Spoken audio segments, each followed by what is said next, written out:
Morning dears. बात करते हैं आज गोल्ड की पोजीशन की।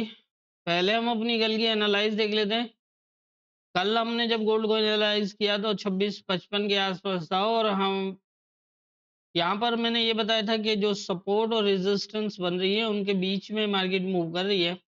दो चीजें हो सकती हैं, अगर मार्केट नीचे की तरफ मूव करे तो फिर 26-40 एक मेजर सपोर्ट बन सकती है, और सेकंड जो है 26 की। और अगर ऊपर की तरफ मूव करता है तो यहाँ की पोजीशन इंपॉर्टेंट होगी कि इस लेवल के साथ क्या होता है। अगर तो ये यहाँ से रिजेक्ट होता है तो नीचे आ जाएगा, और अगर इसको ब्रेक कर देता है टॉप तक तो यहाँ से दोबारा नीचे आने के चांसेस होंगे फिर ऊपर की तरफ।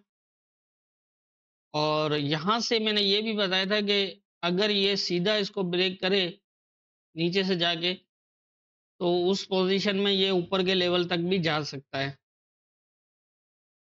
अब यहाँ पर समझने की बात ये है कि M15 का चार्ट है ये, और आप देख रहे हैं कि जिस तरह से मार्केट ने मूव किया, डायरेक्ट रेजिस्टेंस एरिया को ब्रेक किया और इसके अंदर जो है वो 2 क्लोज लगा दिए।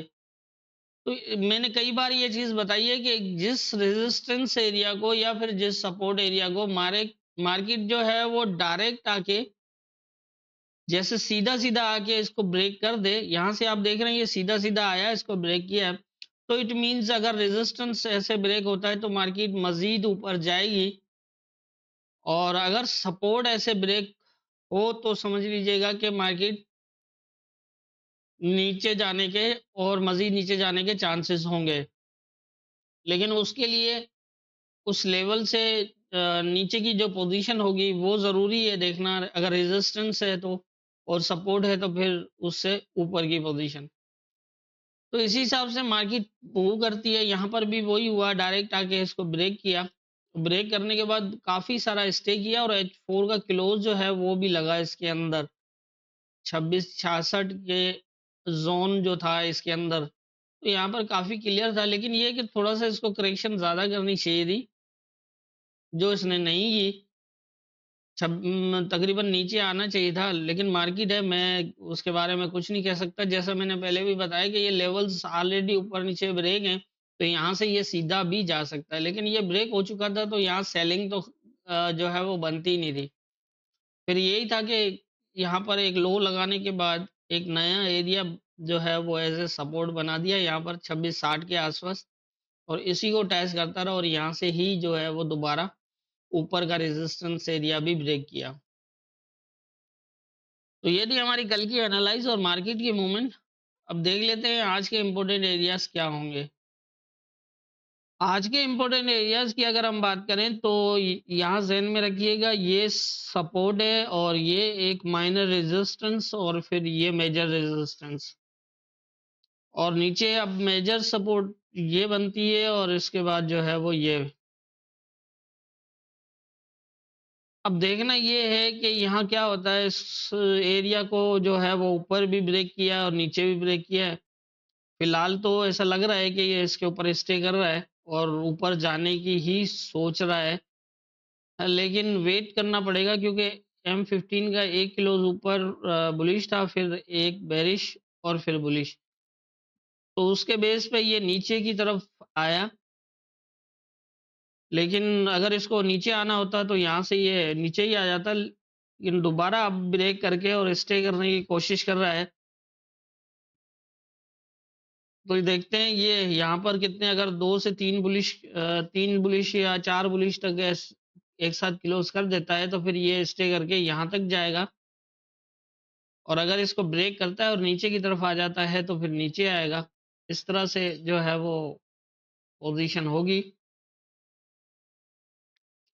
अगर ये भी अगर बेयरिश क्लोज़ करता है दूसरा, तो फिर हो सकता है कि ये इसका ये हाई मेंटेन करे और फिर नीचे आ जाए।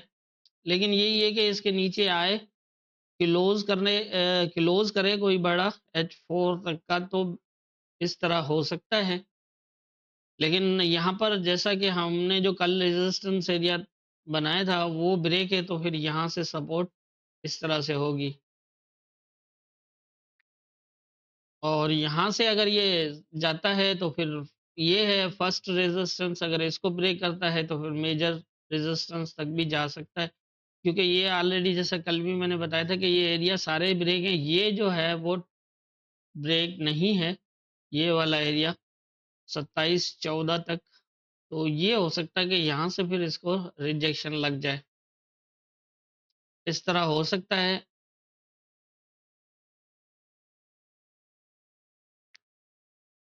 अभी करंट पोजीशन के हिसाब से तो यही नज़र आ रहा है। बाकी ये कि जैसा कि आप जानते हैं जो आज वीकली क्लोज है, और मैं हर दफ़ा यही बात बताता भी हूँ कि वीकली क्लोज बहुत इम्पोर्टेंट होता है, स्पेशली अब मंथ क्लोज भी करीब आ रहा है। तो मंथ क्लोज का तो ऐसा होता है कि लास्ट वीक से पहले ही मार्केट जो है वो मंथ के चार्ट को फॉलो करना स्टार्ट कर देती है। तो उसी हिसाब से नेक्स्ट वीक जो है वो काफ़ी इम्पोर्टेंट हो जाएगा, और उसी हिसाब से आज वीक का क्लोज है, तो ध्यान रखिएगा लेवल्स के ऊपर और प्रॉपर फॉलो करिएगा पोजीशंस को। और न्यूज़ भी है आज, तो हम कोशिश करेंगे लाइव सेशन करेंगे, और उसके अंदर भी मैं मज़ीद जो अगर कोई पोजीशन होगी तो बता दूंगा। फिलहाल यही नज़र आ रहा है जो मैंने अभी बताया है। इसी हिसाब से अगर इसको मज़ीद ये स्टे करता रहा तो ऊपर जाएगा, और अगर इसको दोबारा ये ब्रेक कर देता है, और ब्रेक करने की पोजीशन यही है कि एक बुलिश लगा है और दूसरा जो है वो चल रहा है M15 का। अगर ये 2 या 3 बुलिश एक साथ करता है तो फिर चांसेस ज़्यादा हो जाएंगे कि इस सपोर्ट को जो है वो एज ए सपोर्ट रखे और 2700 तक जा सकता है। फिर 2700 की पोजीशन होगी, अगर यहाँ से रिजेक्ट होता है तो ये दोबारा सेम एरिया तक आ सकता है, और अगर इसको भी इसी तरह से ब्रेक कर देता है तो फिर ये मज़ीद सीधा भी जा सकता है या फिर नीचे आके ऊपर भी जा सकता है, इस तरह पोजीशन बन सकती है। फिलहाल जैसा हम देख रहे हैं कि बाइंग जो है वो दोनों तरफ जितनी भी सपोर्ट्स एरिया थे उनको अप डाउन भी ब्रेक किया हुआ है। तो ऊपर के लेवल्स के ऊपर प्रॉपर देखिएगा। जिस तरह मैंने बताया कि मार्केट को अगर और मज़ीद जाना होगा तो ये थोड़ा-सा वेट करिएगा, रेजिस्टेंस एरिया की पोजीशन आपको बता देगी। जैसा कि मैंने पहले ही बताया कि रेजिस्टेंस एरिया को अगर मार्केट डायरेक्ट आके ब्रेक करती है और उसके अंदर M15 के क्लोज एक भी लग जाए डायरेक्ट आके, तो इट मीन्स आप समझ लीजिएगा कि मार्केट अभी मज़ीद बुलिश होने के चांसेस होंगे। लेकिन यही है कि फिर हमेशा ज़हन में रखें, बाय आपको सपोर्ट पे देखना है और सेल हमेशा रेजिस्टेंस एरिया पे। ऐसा होता है मार्केट रेजिस्टेंस एरिया को ब्रेक करने के बाद बाय द वे ऊपर भी चली जाए, और अगर ये नीचे की तरफ मूव करता है तो फिर दोबारा सपोर्ट लेके फिर ये जाता है। तो ऐसा नहीं है कि अगर लेवल ब्रेक हो जाए तो आप वहीं से बाय करना स्टार्ट करें, फिर पोजीशन को वेट करना पड़ता है कि वो किसी लेवल को, जैसा कल आपने देखा कि वो सपोर्ट जो हमारे हिसाब से थी वहाँ तक नहीं आया, और उससे ऊपर ही एक नया एरिया जो है वो उसने फॉलो किया और उसी को लेकर और यहाँ तक आ गया ऊपर।